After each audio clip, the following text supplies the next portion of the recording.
Hadis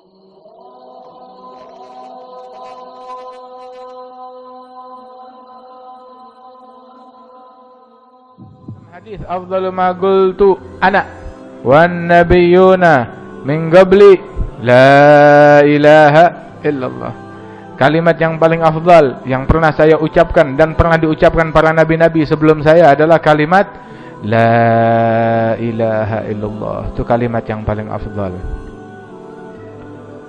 Dalam hadis yang lain Rasulullah bersabda, beliau meriwayatkan bahwasanya Allah Ta'ala berfirman dalam hadis qudsi. Allah Ta'ala bilang la ilaha illallahu husni wa man qalaha dakhala husni wa man dakhala husni amina min azabi. Kalimat la ilaha illallah adalah bentengku. Barang siapa yang mengucapkannya maka dia masuk ke dalam bentengnya Allah. Barang siapa yang masuk ke dalam bentengnya Allah aman dari siksa Allah Subhanahu wa taala. Aman. Jaddidu imanakum, kata Rasulullah. Ayo perbaharui iman kalian. Ya, perlu di-upgrade imannya kita ini, mesti kita upgrade, kita tingkatkan, kita perkuat lagi, kita perbaharui. Gimana kita mengupgrade, memperbaharui iman kita? Dengan mengucapkan qulu aktsiru, perbanyak dari ucapan la ilaha illallah. Subhanallah nisful mizan. Alhamdulillah tamla'uh. La ilaha illallah laisa dunallahi hijab. Begitu. Laisa laha dunallahi hijab. Itu kalimat subhanallah memenuhi setengah timbangan. Kalau ente baca subhanallah, ente punya itu timbangan yang memenuhi amalan, yang menimbang amalan hamba. Kalau kita baca subhanallah, setengahnya udah penuh. Masya Allah, setengahnya udah penuh dengan kebaikan. Alhamdulillah, nah itu penuh sekaligus langsung. Alhamdulillah. Alhamdulillah, kirim lagi, penuhin lagi. Alhamdulillah. Subhanallah, alhamdulillah. Subhanallah, alhamdulillah. La ilaha illallah, itu enggak ada penghalang antara dia dengan Allah Subhanahu wa taala. Diriwayatkan itu Allah Ta'ala ciptakan sebuah tiang dari cahaya di hadapan Allah Subhanahu wa ta'ala. Di hadapan arasy-Nya Allah tuh ada tiang terbuat dari cahaya. Dan apabila ada hamba yang mengucap la ilaha illallah, nih kayak sekarang nih kita bilang la ilaha illallah, tuh tiang bergetar, goyang, bergetar. Maka Allah Ta'ala berkata kepada tiang tersebut, ya, uskun, diam, kenapa kamu bergetar? Maka tiang itu menjawab, kaifa askun, bagaimana saya bisa diam sedangkan orang yang mengucap la ilaha illallah tadi belum engkau ampuni. Terus Allah Ta'ala nyatakan, qad ghafartu lahu, aku sudah ampuni orang tersebut. Maka langsung diam tiang tersebut. Masya Allah, la ilaha illallah. Alhamdulillah, kita diampunin insyaAllah oleh Allah Subhanahu wa ta'ala. Seorang hamba kalau dia mengucap la ilaha illallah, itu la ilaha illallah tersebut ketika masuk ke langsung masuk ke dalam catatan hamba. Ketika itu la ilaha illallah masuk ke dalam catatan kita, itu tidak melalui kesalahan dosa yang tertulis, melainkan dihapus sama dia. Itu la ilaha illallah menghapus dosa-dosa yang ada, sampai ketemu hasanat, kebaikan, nempel deh ke sebelahnya kebaikan. Masya Allah, la ilaha illallah. Ini kita udah berapa kali mengucap la ilaha illallah. Nah tinggal lanjutkan dalam mengucap la ilaha illallah. Hadza kan Al-Habib Abdullah bin Husain bin Tahir, itu wiridnya dia tiap hari rutin membaca la ilaha illallah 25.000 kali. Cuma baca la ilaha illallahnya bukan kayak Cine kesandung.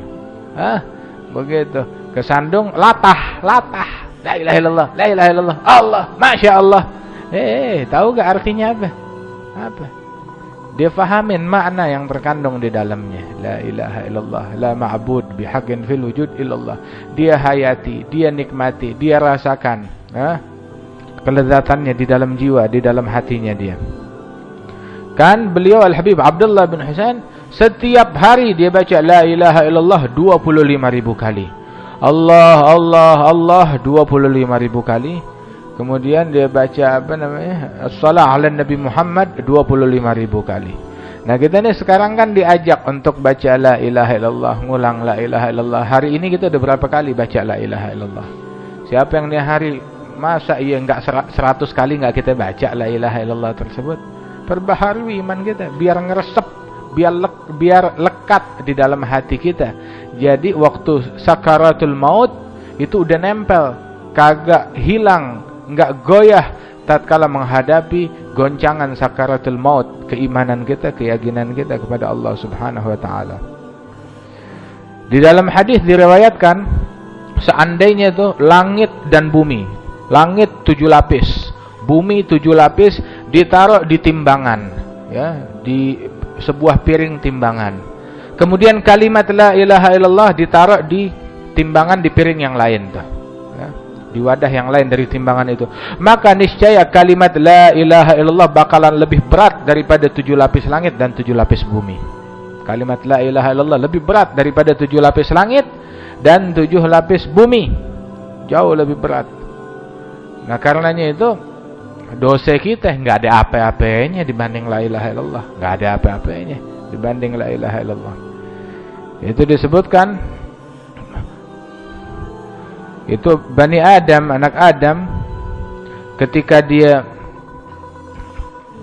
besok di hari kiamat, itu datanya dia tuh, kesalahan dia dikumpulkan, dicatat, ditimbang.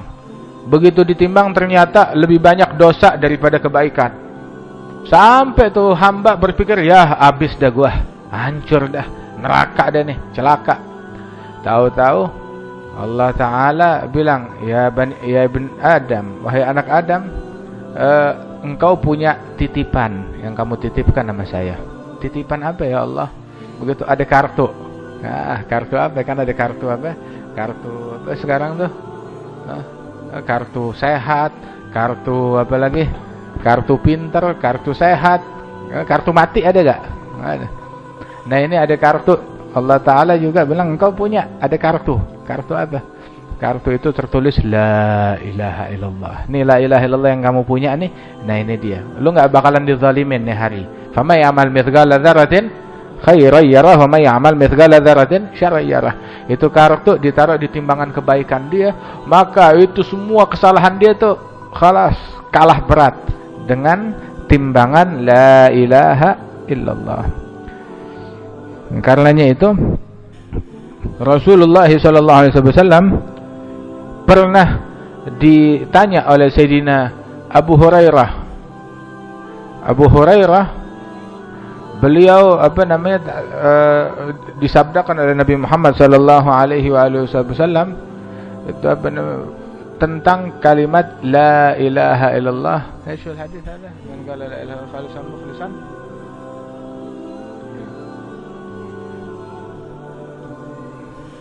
Ada syai.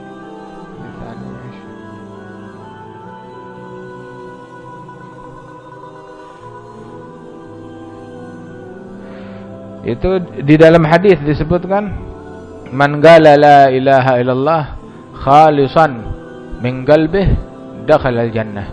Yang mengucap la ilaha illallah dengan tulus. Sayyidina Abu Hurairah dia nanya, ya Rasulullah, man as'adun nas bi syafa'atik yaumil qiyamah? Siapa orang yang paling beruntung dapat syafaatmu di hari kiamat? Rasul bilang, ini saya emang udah nunggu pertanyaan ini, gak ada yang nanya. Saya yakin gak ada yang nanya kecuali Abu Hurairah yang bakalan nanya. Soalnya Abu Hurairah ini orangnya selalu penasaran, nanyanya tuh macam-macam. Bilang, siapa orang yang paling beruntung dengan syafaatmu besok hari kiamat? Maka Rasulullah bilang, ya Abu Hurairah, yang paling beruntung dengan syafaatku besok di hari kiamat, man qala la ilaha illallah khalisan mukhlisan min qalbihi. Yang membaca la ilaha illallah dengan ikhlas, tulus dari dalam hatinya, murni dari dalam hatinya. Terus dia tanya, ya Rasulullah, wa ma ikhlasuha?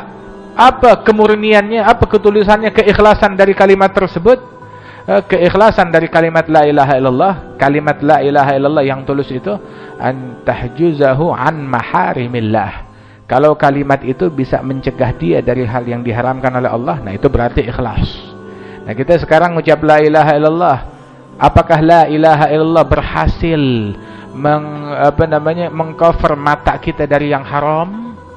Apakah la ilaha illallah berhasil menjaga telinga kita dari yang haram? Apakah la ilaha illallah berhasil menjaga lisan kita dari yang haram, tangan kita dari yang haram, kaki kita, perut kita, aurat kita dijaga dari yang haram? Kalau berhasil berarti itu la ilaha illallah murni, asli, tulus kita ucapkan. Kalau kagak ya berarti belum beres kalimat yang kita ucapkan itu. Makanya perbanyak dan hayati dan amalkan kalimat la ilaha illallah. Dan la ilaha illallah itu agung di sisi Allah Subhanahu wa taala. Enggak boleh sembarangan. Makanya dulu tuh pernah ada siapa namanya hibbi Rasulillah, siapa tuh namanya, Usamah bin Zaid bin Harithah. Usamah bin Zaid bin Harithah, dia pernah ditugasin melakukan dalam sebuah jihad. Tahu-tahu jumpa dengan seseorang non muslim, musyrik begitu. Maka begitu dalam pertempuran akan dibunuh, orang tersebut akan dikalahkan. Tahu-tahu itu orang bilang la ilaha illallah, la ilaha illallah Muhammad Rasulullah. Dia ngucap 2 kalimat syahadat. Usama bilang, ente ngucap itu cuma buat ngelindungi ente dari pedang doang. Dibunuh oleh Usamah bin Zaid. Begitu dengar beritanya, didengar oleh Rasulullah SAW, Rasulullah marah. Ya Usamah, engkau bunuh dia setelah dia ngucap la ilaha illallah, fama tasna' bila ilaha illallah yaumil qiyamah. Engkau membunuh dia setelah dia mengucap la ilaha illallah. Bagaimana engkau menyikapi la ilaha illallah besok di hari kiamat? Marah betul Rasulullah SAW kepada Usamah bin Zaid. Sampai Usamah itu dia takut, dia nangis berhari-hari. Sampai dia bilang, andai waktu itu saya belum masuk Islam. Saya pengennya tuh waktu ada kejadian itu saya belum masuk Islam. Biar kenapa? Setelah saya bikin dosa gede itu baru saya masuk Islam, sebab Islam yahdimu ma qablahu, mengikis habis dosa-dosa yang terjadi sebelumnya. Jadi kalau saya udah masuk Islam, khalas terkikis habis itu dosa, katanya Usamah bin Zaid. Udah kapok deh setelah itu Usamah bin Zaid. Sebab kalimat la ilaha illallah ini itu mahal harganya. Jadi nggak boleh disembarangin. Itu man a'ana man qala umirtu an uqatilan nas hatta yashhadu alla ilaha illallah wa anna muhammadar rasulullah wa yuqimus shalah wa yu'tuz zakah wa idza fa'alu dzalik 'asamu minni dima'ahum wa amwalahum illa bihaqqil islam wa hisabuhum 'ala Allah. Hisabuhum 'ala Allah. Saya diperintahkan untuk memerangi orang-orang musyrikin hingga mereka mengucap la ilaha illallah Muhammad Rasulullah, mendirikan salat, ya, mengeluarkan zakat. Kalau mereka udah lakukan itu semua, ya berarti mereka sudah mengamankan, udah selamat, nggak boleh diganggu, darahnya nggak boleh diganggu, hartanya nggak boleh diganggu kecuali dengan hagil Islam. Apa hagil Islam? Ya kalau dia bunuh diqisos. Kalau waktunya zakat harus dikeluarkan harta zakatnya tersebut, hagil Islam itu.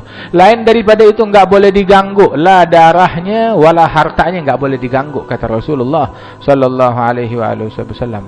Makanya kalau ada orang yang berani macam-macam ngeganggu ahli la ilaha illallah, itu dosanya gede. Dalam hadis, man a'ana ala qatli muslimin walau bi syatri kalimah laqiyallah wa maktub fi jabinih ayis min rahmatillah. Yang punya andil di dalam terbunuhnya seorang muslim, walaupun bentuk andilnya dengan setengah kalimat, besok hari kiamat dia menghadap kepada Allah Subhanahu wa taala, tertulis di jidatnya ini orang tidak ada harapan baginya dari rahmat Allah. Hari kiamat setan iblis ngelihat Allah bagi-bagi rahmatnya, sampai iblis berkata, kali saya diampunin. Itu iblis. Tapi orang yang membunuh punya andil dalam terbunuhnya seorang muslim, dia tidak ada harapan, nggak punya harapan dari rahmat Allah Subhanahu wa taala, nggak ada harapan baginya. Itu kata Rasulullah sallallahu alaihi wasallam, itu zawalus samawat wal ard, hilangnya, musnahnya, hancurnya langit dan bumi, itu lebih ringan di sisi Allah Subhanahu wa taala ketimbang seseorang membunuh muslim lain secara terzalimi. Dia bunuh muslim lain secara terzalimi, itu dosanya gede. Wala yazalu rajul fi fushatin min dinih ma lam yusib daman harama. Senantiasa seseorang berada di dalam kelapangan Islam selama dia tidak menumpahkan darah orang lain. Tapi kalau dia udah ngebunuh orang lain, habis loh, habis. Hatta bentuk andilnya dengan setengah kalimat. Oh, dia merencanakan pembunuhan, merencanakan untuk matiin seorang muslim. Habis sudah, celaka orang tersebut. Sehingga tuh Rasulullah sallallahu alaihi wasallam bilang di dalam hadis, "Man qatala dhimmiyan lam yarah raihatal jannah." Yang punya andil, yang ngebunuh seorang kafir, dia membunuh orang non muslim yang zimmi, yang dilindungi oleh negara. Ya, dia membunuh seorang kafir non muslim yang zimmi, dilindungi oleh negara, maka orang macam begini, muslim ini nggak bakalan mencium aromanya surga. Aromanya surga tuh tercium dari jarak 500 tahun. Kalau dia di hari kiamat mencium, ini ada wangi surga. Mana surganya? Kamu jalan 500 tahun lagi ketemu surga. Itu dia. Artinya kalau dia nggak mencium harumnya surga, ini orang jauh banget dari surga, nggak masuk ke dalam surganya Allah Ta'ala. Ini membunuh seorang kafir, seorang non-muslim, ya, yang diamankan, yang dilindungi oleh negara. Bagaimana kalau dia punya andil membunuh muslim lain? Membunuh kucing aja, apa namanya, ya bukan kita demen kucing, kagak. Anda juga pegel sama kucing, begitu, pegel, ya. Membunuh kucing aja itu dalam Sahih Bukhari, ada seorang wanita yang dimasukkan oleh Allah Ta'ala ke dalam neraka gara-gara dia ngurung kucing. Itu kucing dia kurung, nggak dia kasih makan, ataupun juga nggak dilepaskan untuk nyari makan sendiri. Dia kurung aja sampai mati itu kucing. Dia telantarin tuh kucing sampai mati. Akhirnya Allah Ta'ala siksa wanita tersebut akibat kejahatannya terhadap kucing. Bagaimana kalau kejahatannya terhadap manusia? Hatta non-muslim, hatta non-muslim. Dulu tuh Nabi Ibrahim tuh dia kagak makan kecuali bareng sama tamu. Ada satu kali tuh tamu bertamu sama dia. Pokoknya orang tuh taunya Nabi Ibrahim gak makan kecuali sama tamu. Tamu datang ke rumahnya, ke negeri itu tersebut. Saya dengar kamu suka jamu tamu, ayo kasih saya makan, saya minta dijamu. Baik, tapi saya mau tahu agama kamu apa? Kamu nyembah Allah gak? Oh enggak. Bilang kalau kamu mau saya jamu, masuk Islam dulu, beriman nama Allah Ta'ala. Bilang kagak mau, saya tidak mau. Maka itu orang pergi. Nabi Ibrahim bilang kalau kamu nggak mau masuk Islam, ya udah saya nggak mau jamu kamu. Nggak berapa lama Allah Ta'ala turunkan wahyu kepada Nabi Ibrahim. Ibrahim, ini orang udah kafir sama saya ini udah puluhan tahun. Dia berurusan sama saya, nggak beriman sama saya puluhan tahun. Dan selama puluhan tahun saya nggak pernah stop dia punya rezeki. Baru hari ini saya kirim dia kepada engkau. Saya wakilkan rezekinya dia melalui engkau. Engkau nanya macem-macem, mau nyalurin rezekinya Allah Ta'ala pakai syarat macem-macem. Aduh, Nabi Ibrahim ditegur begitu, langsung dia cari itu orang di kota. Bilang, ente fulan, ayo sini. Ayo saya jamu ke rumah saya. Bilang, oh nggak bisa. Tadi saya minta jamu, kamu nggak mau jamu, pakai syarat macam-macam. Sekarang kamu maksa. Kenapa? Kamu maksa. Bilang terus terang, gara-gara kamu saya ditegur oleh Allah Ta'ala. Allah Ta'ala bilang ini orang nggak beriman sama saya, bikin jahat, bikin dosa kepada Allah Ta'ala puluhan tahun, nggak pernah dikurangin rezekinya. Baru hari ini doang melalui Nabi Ibrahim, dia mau di-cut dia punya rezeki. Saya ditegur gara-gara kamu oleh Allah Subhanahu Wa Ta'ala. Bilang Tuhan kamu menegur kamu gara-gara saya. Masya Allah, ya akhir Tuhan, ya akhir Rabb, Ma'had kama, ya akhir Tuhan. Masya Allah, baik banget Tuhanmu. Khalas, mulai sekarang saya ikut ajarannya kamu. Dia beriman kepada Allah Subhanahu Wa Ta'ala. Nah artinya nih sekarang nih kalimat la ilaha illallah tuh gede, ya, jangan disembarangin. Kan di Sahih Bukhari itu ada wanita penjahat, dia masuk neraka gara-gara nyiksa kucing. Gimana kalau dia nyiksa orang? Dia bikin orang mati, dia bikin orang meninggal dunia gara-gara ulahnya dia. Bagaimana tuh kira-kira tuh? Di dalam riwayat yang lain ada seorang wanita dimasukin surga gara-gara ngidupin anjing.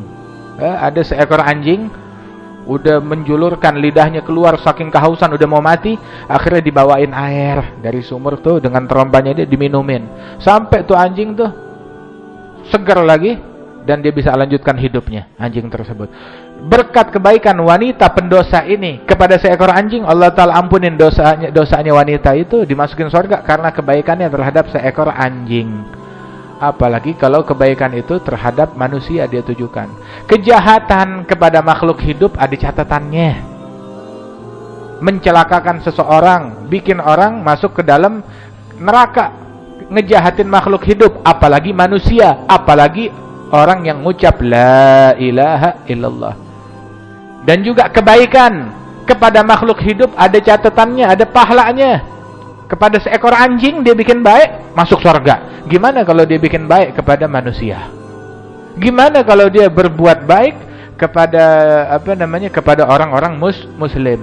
Itu Nabi waktu di rumahnya Abu Ayyub Al-Ansari, Nabi Muhammad SAW bilang sama Abu Ayyub bawain makanan. Gitu. Waktu dibawain makanan, Nabi bilang, "Ya Abu Ayyub, panggil dari tokoh Madinah 10 orang non muslim, suruh makan bareng sama saya," kata Rasulullah. Diajakin makan bareng sama Rasulullah. Non muslim diundang makan sama Nabi Muhammad. Nabi makan bareng sama mereka. Udah gitu kelar makan, tuh makanan masih penuh, masih bersisa. Keluar mereka, "Ya Abu Ayyub, panggil lagi 10 orang lagi atau 15 orang lagi. Datang makan non muslim." Terus keluar, makanan masih banyak, sampai totalnya 70 orang. Itu katanya Abu Ayyub, 70 orang itu makanan masih tetap bersisa. Dan sungguh orang-orang yang datang tuh yang non-muslim yang makan sama Rasulullah, ketika mereka makan tidak mereka keluar melainkan semuanya udah masuk Islam. Berkatnya Rasulullah sallallahu alaihi wasallam tuh Nabi, orang makan bareng sama dia masuk Islam. Non-muslim diundang makan sama Nabi Muhammad masuk Islam. Masya Allah, ngislamin orang, nggak kayak yang sekarang ya ustadz-ustadz gadungan begitu. Yang muslim dikeluarkan dari Islam, ya, dikafirkan, disyirikkan, dibid'ahkan, dikeluarkan dari Islam, dihalalkan darahnya. Ya, itu orang-orang yang pada menghalalkan darah itu asal mulanya, oh ini syirik, oh ini bid'ah. Kalau syirik berarti kafir, kalau kafir berarti di neraka, kalau di neraka darahnya halal, boleh dibunuh. Dibunuhin deh orang muslim dah. Yang Islam dulu, yang dia sikat, yang dia habisin, seolah-olah la ilaha illallah nggak ada harganya. Dia takbir la ilaha illallah, Allahu akbar, yang dibunuh sama dia orang la ilaha illallah. Yang dibunuh orang yang ngucap la ilaha illallah Muhammadur Rasulullah sallallahu alaihi wasallam. Jadi ada Nabi pernah ditanya sama satu orang, ya Rasulullah, ada orang berjihad biar dibilang pemberani, pahlawan, kesatria. Ada lagi yang berjihad untuk meraih harta rampasan perang. Ada lagi yang berjihad untuk ini dan itu. Yang mana yang fisabilillah? Masuk kategori fisabilillah itu yang mana? Dibilang kata Nabi, man qatal litakun kalimatullah hiyal ulya, yang berjihad untuk meninggikan kalimat Allah, mengangkat citra la ilaha illallah, fahuwa fisabilillah. Untuk mengangkat citra la ilaha illallah fahuwa fisabilillah. Nah ini sekarang ngaku jihad tapi dia merusak, mencoreng citra la ilaha illallah, ngejatuhin umat Islam, ngancurin umat Islam. Jihad apaan itu? Udah gitu yang dibunuhin umat Islam. Gara-gara apa? Nggak sesuai dengan otaknya dia, beda haluan politik, ya, beda pemikiran, beda mazhab, beda pendapat ulamanya. Begitu khalas. Kalau ente beda amanah, ente nggak menyetujui jalannya ana, berarti ente kafir, darah ente halal. Waliyadzubillah min dzalik. Nah ini bukan mengangkat citra Islam tapi ngancurin citra Islam. Siapa namanya tuh?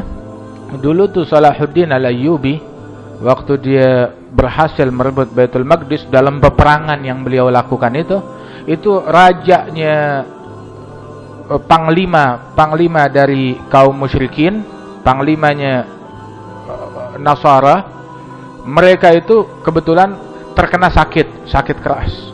Maka akhirnya Salahuddin Al-Ayyubi dengar begitu, dia mengirim dokter pribadi yang terbaik yang dia punya dulu, kemajuan dalam ilmu kedokteran ada di tangan umat Islam. Maka Salahuddin Al-Ayyubi, dia mengirim dokter pribadi terbaik yang dia punya untuk ngobatin itu panglima perang yang memenangkan.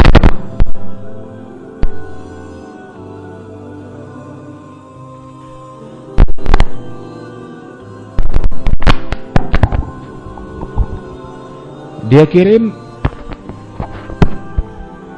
dokter terbaiknya yang dia punya untuk mengobati panglima non-muslim yang memerangi muslimin. Ayo kirim, ayo stop dulu perangnya, kirim dokternya. Tahu nih orang kalau sembuh bakal merangin dia, tapi enggak, obatin, sembuhkan. Enggak kayak sekarang, oh giliran perang sama satu negara tertentu semuanya dicap, stop, di embargo kesehatan, biarin pada sakit, embargo bahan pangan, biarin pada kelaparan, di embargo bahan bangunan, biarin pada hancur rumah-rumahnya. Khalas, semuanya dia habiskan. Ini Salahuddin Al-Ayyubi, dia kirim dokter terbaiknya dia untuk ngobatin panglima non-muslim yang memerangi dia. Hakadha, di tangan orang-orang yang semacam ini datang kemenangan umat Islam, berdiri khilafah Islamiyah di tangan orang-orang yang semacam begini, bukan di tangan orang-orang yang menganggap nyawa manusia kayak nyawanya tikus, kayak nyawanya semut, injek aja, habisin aja, begitu, pukul rata semuanya, habisin. Ya, yang ikut-ikutan ini pokoknya yang nggak setuju, habisin, matiin. Kita apa namanya? Kata Rasulullah sallallahu alaihi wasallam, kita ini diajarin untuk menjadi anak Adam yang terbaik. Itu anak Adam ada siapa? Satu itu namanya Gabil sama Habil. Yang membunuh siapa namanya? Yang membunuh siapa namanya? Gabil. Yang dibunuh siapa namanya? Habil. Nah, ada orang ngikutin mazhabnya Gabil. Ada lagi satu orang lain ngikutin mazhabnya Habil. Gabil itu mazhabnya dia, alirannya dia, bunuh orang, cincang, habisin.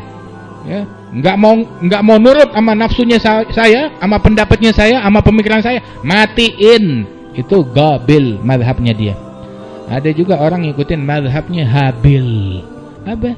La imbasatta ilayya yadaka litagtulani ma ana bibasitin yadiya ilaika liagtulak.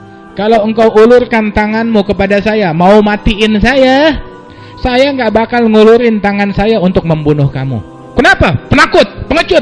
Lah, ama ente enggak. Inni akhafullah. Saya takut kepada Allah Subhanahu wa taala. Saya takut sama Allah Subhanahu wa taala. Lo, gua kagak takut. Enggak ada. Tapi takut kepada Allah Subhanahu wa taala. Tapi orang tuh yang begitu pada enggak takut sama Allah Subhanahu wa taala. Mengatasnamakan la ilaha illallah, mengatasnamakan Islam, wal Islam mental dari dia, jauh daripada orang-orang yang semacam itu, wal iyadzubillah min dzalik. Ya, mudah-mudahan Allah taala berikan taufik kepada kita, dijadikan kita sebagai orang-orang yang bisa menghargai kalimat la ilaha illallah. Orang kalau enggak menghargai kalimat la ilaha illallah, bagaimana dia mau meninggalnya la ilaha illallah? Itu umumnya orang yang udah sembarangan ya, menganggap remeh kalimat la ilaha illallah, sembarangan mengkafirkan orang yang ngucapin la ilaha illallah, menghalalkan darah mereka. Biasanya tuh orang meninggalnya tanpa la ilaha illallah, biasanya begitu. Matinya dia biasanya jauh dari la ilaha illallah. Itu man kafara musliman faqad kafar, kata Rasulullah. Yang ngafirin muslim lain, dia yang jadi kafir. Minimal tuh ya Islam dicabut dari dia di akhir hayatnya, wal iyadzubillahi min dzalik. Ya Allah, mudah-mudahan kuatin kalimat la ilaha illallah. Allahumma tsabbit ilmaha fi qulubina, waghfir biha dzunubana birahmatika ya arhamar rahimin, wajudika ya ajwadal ajwadin.